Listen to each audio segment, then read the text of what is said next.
afternoon student. Today we start explanation Sanskrit व्याकरण portion विभक्ति एवं लिंग वचन की परिभाषा एवं प्रकार।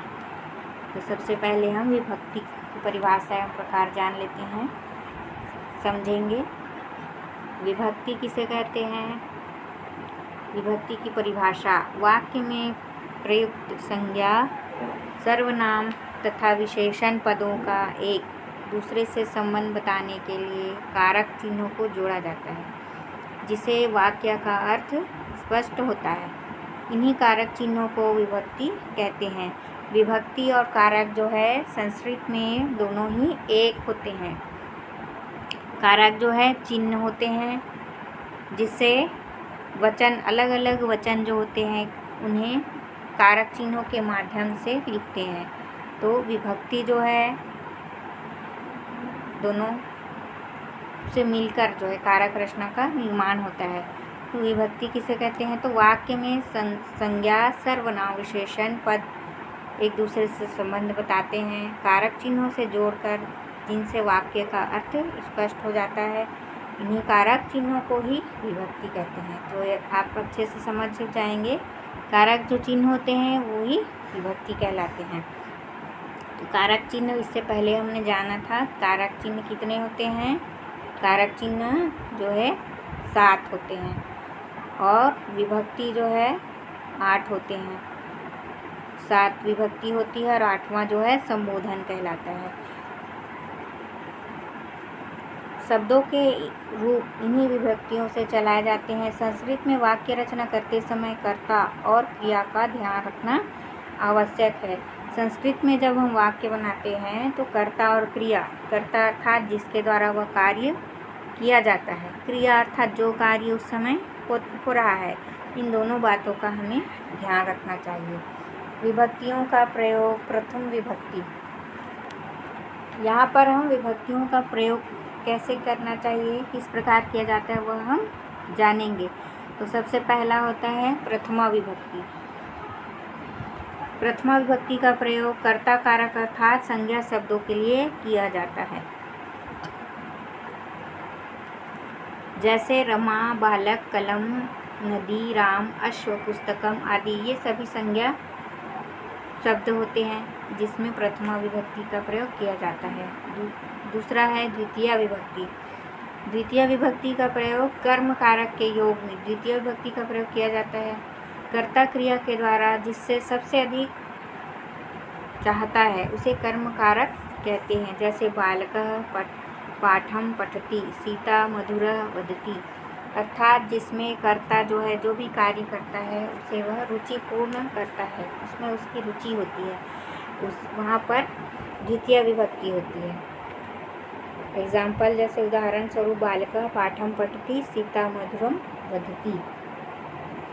जो उसके स्वभाव एवं गुण को दर्शाता हो वहाँ पर द्वितीय विभक्ति होती है और कर्म कारक होता है। अब है तृतीया विभक्ति।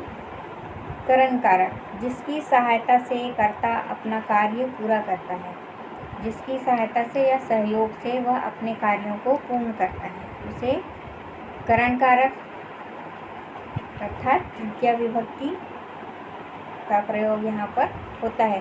तृतीय विभक्ति का प्रयोग कहाँ पर होता है? तृतीय विभक्ति का प्रयोग करण कारक के रूप में होता है, जिससे वह अपने कार्यों को पूरा करता है उसकी सहायता से। जैसे उदाहरण स्वरूप रामः बाणेन रावण जघानः। अर्थात राम जो है, श्री राम ने जो है बाण की सहायता से रावण को मृत्यु दिया या रावण की मृत्यु हो गई। राम भगवान ने अपने बाण की सहायता से रावण का वध किया। ये इसका हिंदी में अनुवाद है। सह यानेन गच्छति, सह कंदुकेन क्रीडति, सीता कलमेन लिखती। सीता जो है कलम से अर्थात पेन से लिखती है। लेखन कार्य जो यहाँ पर हो रहा है तो सीता जो कार्य करती है किसकी मदद से? कलम की मदद से, पेन की मदद से। सह यानेन गच्छति, यानेन गच्छति, सह कंदुकेन क्रीडन्ति, वे सभी जो है क्रीड़ाएँ करते हैं, खेलते हैं। किससे? खेलने की जो वस्तुएं होती हैं उसकी सहायता से। वायु की सहायता से यान जो है, वायुयान जो है चलता है।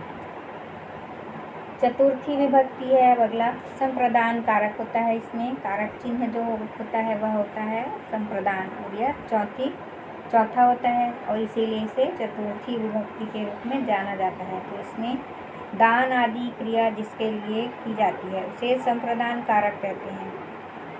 संप्रदान कारक में चतुर्थी विभक्ति का प्रयोग होता है। जहाँ पर संप्रदान कारक होता है तो विभक्ति का रूप चतुर्थी होता है।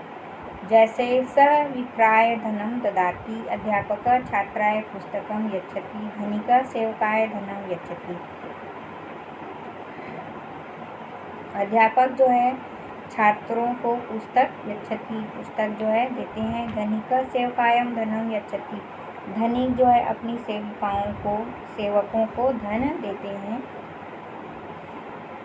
अब है आपका पंचमी विभक्ति अपादान कारक, जिसमें कोई वस्तु अलग हो उसे अपादान कारक कहते हैं। जिसमें कोई भी वस्तु जो है अलग हो, उसका रूप जो है उससे अलग हो, भिन्न हो, अपादान में पंचमी विभक्ति होती है। यहाँ पर विभक्ति जो है पंचमी होती है। जैसे है वृक्षात् पत्रम पतति, छात्र विद्यालयात् आगच्छति, वृक्षात् पत्राणि पतन्ति।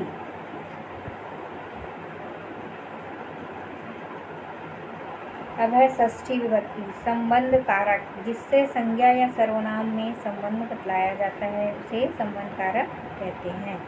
जिसमें संज्ञा और सर्वनाम दो जो होते हैं उनमें आपसी संबंध को दर्शाया जाता है, वहाँ पर संबंध कारक होता है। और यह यहाँ पर विभक्ति का रूप जो है षष्ठी होता है। जैसे रामस्य पुस्तकम मम पिता अध्यापकः अस्ति, ग्रामस्य जनाः नगरं गच्छन्ति।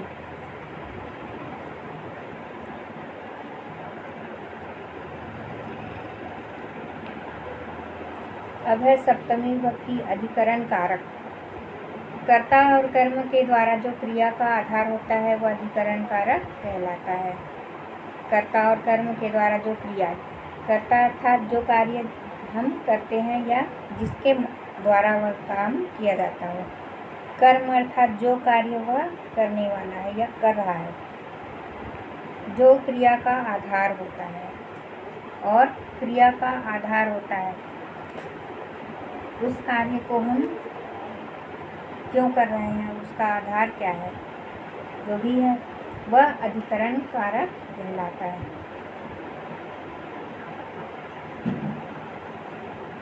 कर्ता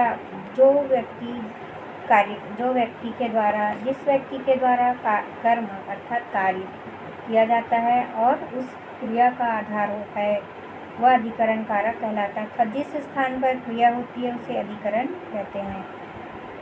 जिस स्थान पर अर्थात जहाँ भी हम जो भी कार्य करते हैं क्रिया होती है वहाँ पर अधिकरण कारक होता है। अधिकरण में सप्तमी विभक्ति उपयोग होती है।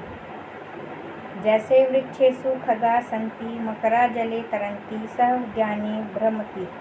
वृक्षेषु खगा सन्ति अर्थात वृक्षों में पक्षी जो है पक्षी विराजित होते हैं या वृक्षों में पक्षी निवास करते हैं।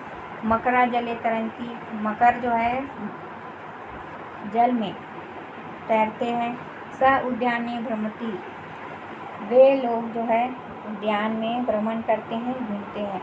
संबोधन कारक, किसी को पुकारने या आकृष्ट करने के लिए जो कहा जाता है उसे संबोधन कहते हैं। किसी को पुकारने के लिए या किसी को हम आकृष्ट करने के लिए जिस वचन का उपयोग करते हैं उसे संबोधन कहते हैं। तो यहाँ पर संबोधन कारक होता है और विभक्ति यहाँ पर 7 ही होती है और 8वां जो है संबोधन होता है। जैसे भो राम मामुद्वार, हे कृष्ण अत्र आगच्छत, ये संबोधन के उदाहरण है, एग्जाम्पल है। तो आज हमने विभक्ति के 7 रूप को जाना और संबोधन कारक की परिभाषा को जाना। संबोधन अंत में होता है और सम्मान के लिए यह उपयोग लाया जाता है। अब है आपका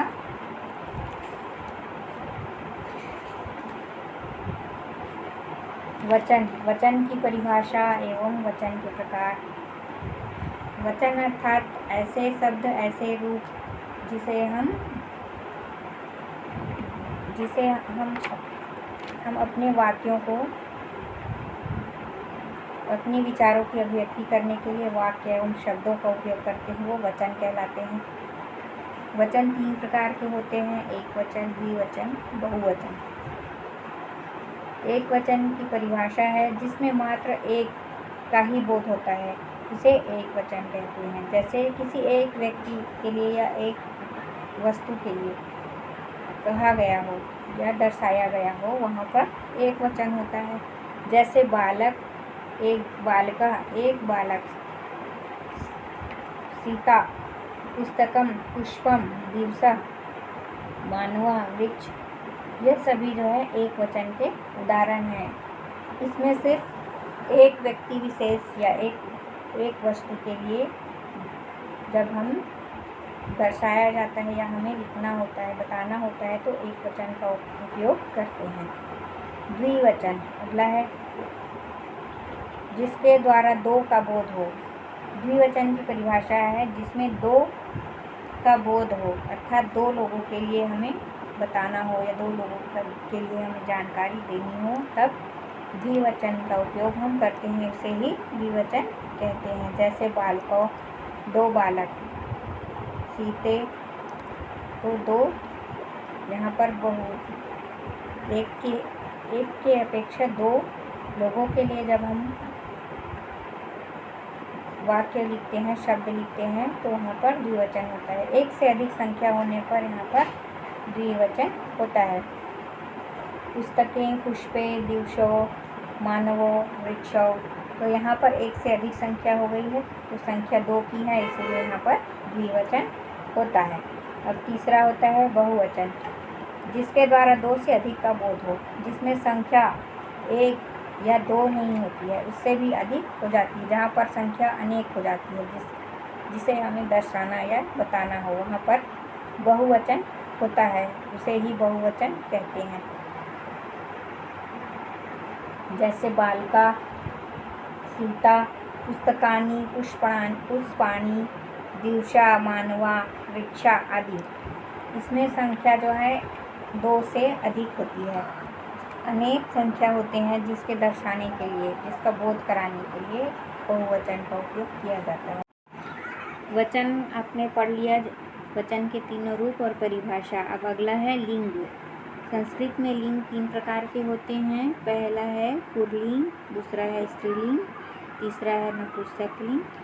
पुल्लिंग की परिभाषा है जिसमें पुरुष जाति का बोध होता है, उसे पुल्लिंग कहते हैं। ऐसे शब्द जिसमें पुरुष जाति का बोध हो, पुरुष जाति का, उसे पुल्लिंग कहते हैं। जैसे उदाहरण है नर, बालक, पुरुष, वृक्ष, गज, मोहन, ये सभी जो है पुल्लिंग शब्द हैं।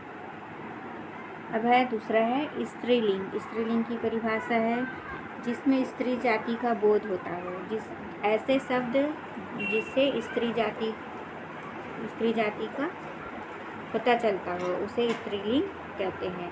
उदाहरण है शाला, माला, नदी, बालिका, रमा, धेनु आदि। ये ऐसे शब्द हैं जो स्त्रीलिंग का बोध कराते हैं। और अब है थर्ड नपुंसकलिंग।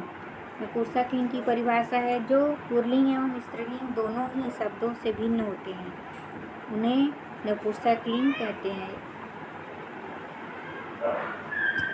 संस्कृत में उन्हें नपुंसकलिंग में रखते हैं।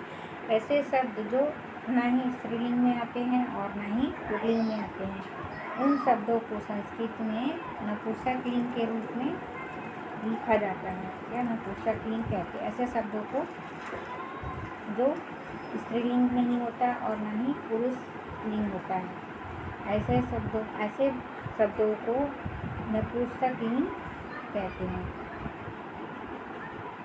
जो स्त्रीलिंग और पुरुष लिंग दोनों से ही भिन्न होते हैं, उन शब्दों को नपुंसकलिंग कहा जाता है। जैसे उदाहरण है पुष्पम, फलम, वनम, प्रियम, पत्रम, घनम, ये सभी नपुंसक लिंग के उदाहरण हैं।